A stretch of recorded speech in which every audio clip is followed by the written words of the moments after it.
जी का, भिवानी के जिला श्रमिक प्रभात भारती जी का,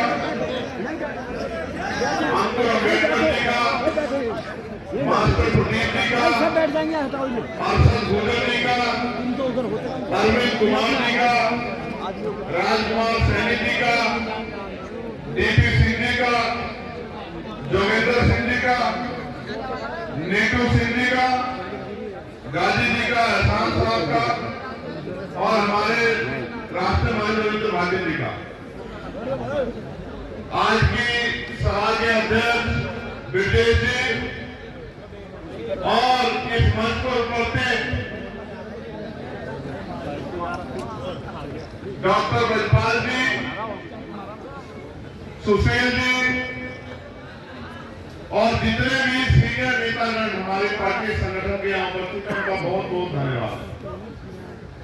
मैं आप सबका भी दिल से आभार और धन्यवाद करता हूँ, जिन्होंने आज जिस कार्यक्रम में मुझे आने का मौका मिला है, उस कार्यक्रम में चार चांद लगाने का काम किया है। मैं इस क्षेत्र के महान साथियों का, जनता का भी बहुत बहुत धन्यवाद करता हूँ। देखो, नेता अपनी टीम से होता है, चेहरा नेता का दिखता है, लेकिन असल शक्ति टीम में होती है। अगर आज मैं सारे काम छोड़ के यहाँ हूं, तो वो एमपी साहब के किरदार की वजह से हूं, इनके वकार की वजह से हूं, इनकी हिम्मत की वजह से हूं और आप लोगों की मोहब्बत की वजह से हूं। दिल्ली का चुनाव चल रहा है और पार्लियामेंट का सेशन चल रहा है। वो हमसे सीनियर है, पार्लियामेंट में रहे हैं, वो मैं जानते हैं कि पार्लियामेंट का एक दिन क्षेत्र की जनता इस तरह से आप टकटकी लगा के देखती है कि हमारे किसी विषय पर चर्चा होगी। राम मौसम साहब भी यहाँ है, मेरे छोटे भाई पूर्व विधायक नवाजी साहब, उन्होंने भी हाउस देखा है, वो भी जानते हैं कि हाउस की अहमियत क्या होती है। लेकिन आज हाउस के साथ साथ जो शक्ति आजाद समाज पार्टी को यहाँ इस क्षेत्र में और इस क्षेत्र के जरिए पूरे पश्चिम में, उत्तर प्रदेश में और देश भर में जो करने का काम हुआ है, मैं उसके लिए भाई नवाजी साहब का और हमारे बड़े ये मुझसे यह लगता है कभी कभी मुझसे मुझे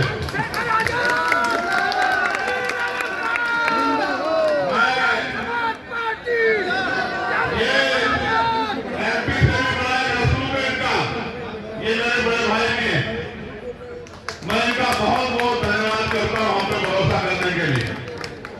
मैं इसलिए कह रहा हूं, मुजफ्फरनगर, शामली, सहारनपुर, मेरठ, बिजनौर, ये कोई बहुत दूर की धरती नहीं है।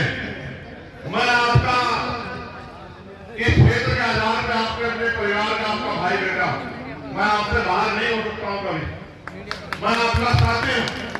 तो इस आधार पर ये मेरे परिवार के बड़े हैं और जब इन्होंने मेरा हाथ पकड़ लिया है तो आप समझो 1 और 11 होते हमारी शक्ति कितनी बड़ी होगी, इसका अंदाजा जो है अभी आपको आने वाले दिनों में लग जाएगा।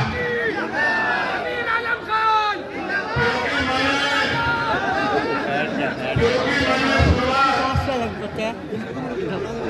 जमीन से की है और मेरे पीछे किसी बहुत बड़े राजनीतिक शक्ति का उस तरह से सीधा नाम नहीं है। इस वजह से हम जितना मेहनत करेंगे उतनी हमारी शक्ति बढ़ेगी। हालांकि इस मुकाम पर पहुंचाने के लिए मुझे पूरी भिवानी आजाद समाज पार्टी के साथियों ने दिन रात मेहनत की है। मैं एक साथी का जो देश के किसी भी कोने में इसने तन से, मन से, धन से और भी किसी तरह से आजाद समाज पार्टी की ताकत बनाने में मदद की हो, मैं उन सबका बहुत बहुत शुक्रिया अदा करता हूं। आज हम लोग यहाँ मेरी पुस्तक में और मैं आपको लिख के कहता हूं, अभी चंद्रशेखर आपका इस बात के छोटे पेड़ की तरह है। जैसे आप खेती किसानी करने वाले लोग छोटा सा पौधा जब लगाते हैं और उसकी सिंचाई करते हैं, उसकी लड़ाई करते हैं, समय समय पे खाद देते हैं,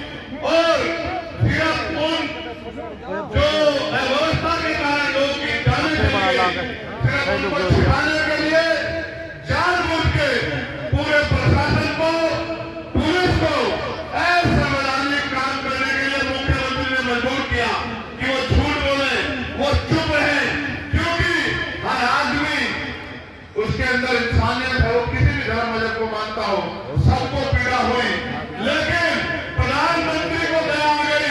प्रधानमंत्री ने कहा कि जिनकी जान चली गई उनके लिए संवेदना है, राष्ट्रपति जी ने कहा, लेकिन मुख्यमंत्री 17 घंटे तक इतने लोगों की जानों की खबर को छिपाते रहे।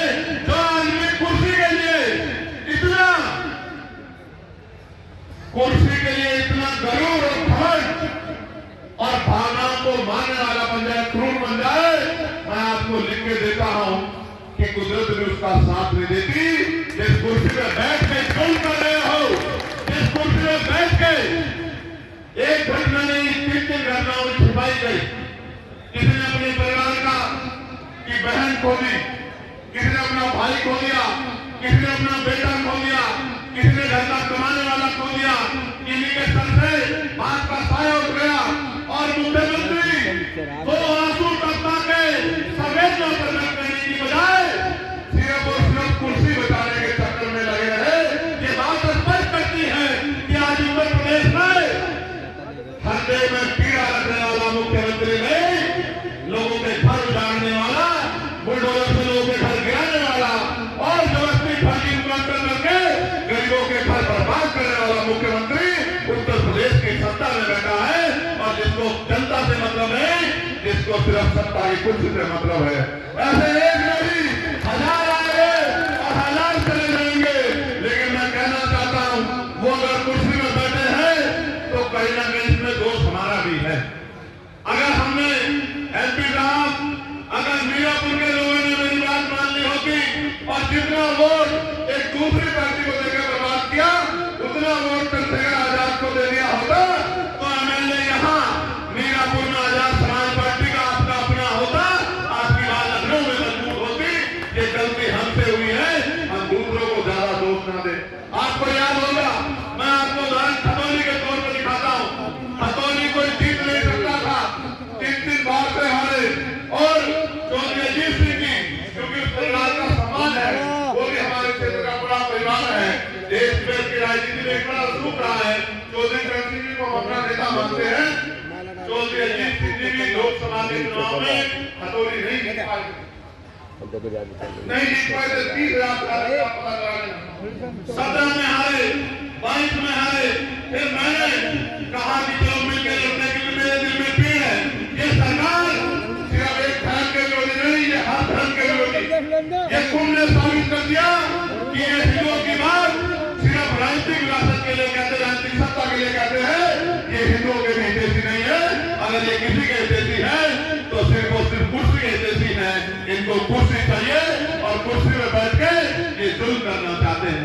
तो खतौली आपने देखा, खतौली आपके सामने थी, खतौली में हमने मेहनत की और खतौली में 22,500 से हम लोग जीते, 16,000 से हारे हुए थे और परस में 22,500 जीते और बड़े बड़े नेता मंत्री वहां पड़े हुए। ये बात मैं आपको इसलिए कह रहा हूं कि चुनाव समीकरणों के आधार पर जीते जाते हैं। अगर इस प्रदेश का गरीब, मुस्लिम, पिछड़ा और हर गरीब सामान्य जाति के भी वो लोग जो चाहते हैं कि ईमानदार अच्छे लोगों को और सेवा करने वाले लोगों को मौका मिले, जो संविधान में विश्वास रखते हैं, अगर वो लोग एकजुट हो जाए तो इस झूठ की, भ्रष्टाचार की और गिराने की राजनीति का अंत बहुत देर नहीं की जब हो जाएगा। मैं आप सबका शुक्रिया अदा करता हूँ कि आप इतने बड़े पैमाने पे यहाँ मेरे परिवार के, मेरे छोटे भाई राजी साहब जो पूर्व एमएलए रहे और आपकी सेवा की, और मेरी दाहिनी तरफ इस क्षेत्र की बहुत ही मजबूत शख्सियत और मेरे बड़े भाई भी हैं अमीर आलम साहब, मैं उनको विश्वास दिला के कहना चाहता हूँ अब ये जो प्यार और ये जो टीम यहाँ बनेगी, ये अच्छी हवा का रुख मोड़ देगी। आप मेरी बात को याद रखें। इसका उदाहरण अब आने वाले जिला पंचायत चुनाव में देख लेना कि जितने में आप होंगे, इतने में सारे लोग मिलकर होंगे। मेरी बात को आप लोग याद रखना। ये ताकत जो है इसी बार आपको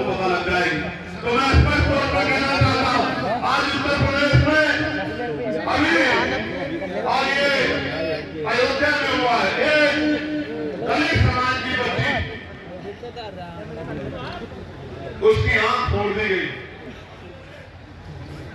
मैं तकलीफ में मीडिया के साथ नहीं आया कि हिम्मत है तो दिखाओ और पूछो मुख्यमंत्री जवाब मांगो, उस निकम्मी सरकार से जवाब मांगो जिस सरकार में नई बेटियां सुरक्षित नहीं है। यहाँ अयोध्या में एक बेटी को जो है 3 दिन गायब रही और अधिकारियों से परिवार के लोग हाथ जोड़ते रहे। 3 दिन बाद आंख फूटी हुई, टांग टूटी हुई और नग्न अवस्था में वो बच्ची नहीं थी, वो उत्तर प्रदेश की निकम्मी सरकार थी जो वहां उस झाड़ियों में उस नाले के साथ लटकी हुई मिली। ये उत्तर प्रदेश की कानून व्यवस्था थी जो मुख्यमंत्री जी के हाथ में है। जब अयोध्या में बच्चियां सेफ नहीं है, गोरखपुर में 2 बच्चों को गला काट के 10 दिनों के परिवार के लोग रो रहे हैं, यहाँ दोरडी में मुस्लिम भाइयों को गोली चला के मार दिया, कोई पूछने वाला नहीं, परिवार रोते थक गया। हमने अपनी आंख से संबल देखा, अपनी आंख से कि किस तरह सरकार को खुश करने के लिए अधिकारियों ने, जिन अधिकारियों को नेता बनने की लगी है, उन अधिकारियों ने गोली चला के गरीब बच्चों की जान ले ली। यह अपने हम सब ने देखा, कोई पूछने वाला नहीं है, सबको डर लगता है कि कहीं मुकदमा ना हो जाए। मैं आपको विश्वास दिला कहता हूँ, मुकदमे जेल की परवाह वो करेगा जिसको जान की परवाह होगी। आदमी एक बार पैदा होता है, एक बार मरता है और इतिहास उसको इसलिए याद रखता है। मैं आपको विश्वास दिला कहता हूँ कि ये तो मेरा क्षेत्र अगर वहां दूर देश के कोने में भी किसी गरीब पे जुल्म होगा तो चंद्रशेखर आजाद उसको अपना भाई मान के उतनी ताकत से लड़ेगा जितने अपने क्षेत्र के भाइयों के लड़ेगा।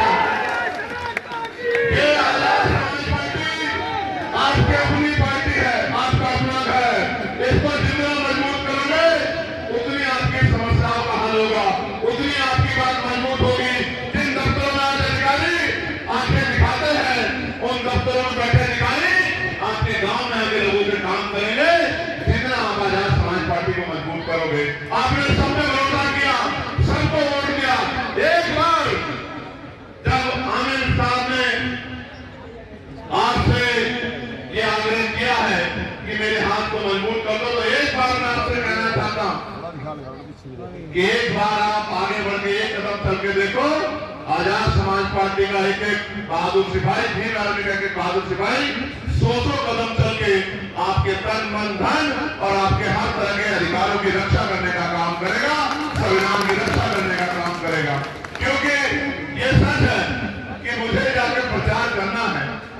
अगर ये जिम्मेदारी ना होती तो मैं कई घंटे आपके बीच बिताता, लेकिन मैं आपको पूरी जिम्मेदारी से कहता हूं और आपके साथ जुड़े हुए हर एक साथी से कि आपके मान सम्मान और आपके हक का पूरा ख्याल रखा जाएगा।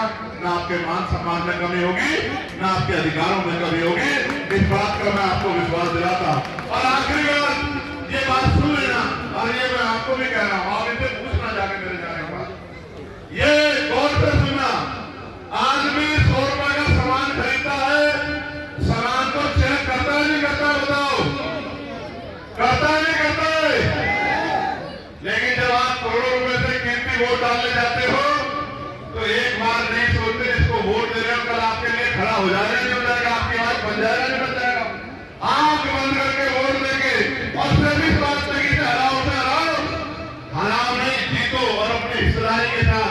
मैं इस मंच से मुस्लिम भाइयों को, पिछड़े वर्ग के भाइयों को, किसान भाइयों को ये कहना चाहता हूं, डरकर नहीं, डरकर आजाद समाज पार्टी के साथ खड़े हो और जितनी आपकी संख्या बैठती है उतनी हिस्सेदारी के साथ खड़े हो। राजकाज मिलकर करेंगे और एक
मेरी नवाजिब भाई की, गाजी भाई की और हमारे बड़े MP साहब की बात पे जब आप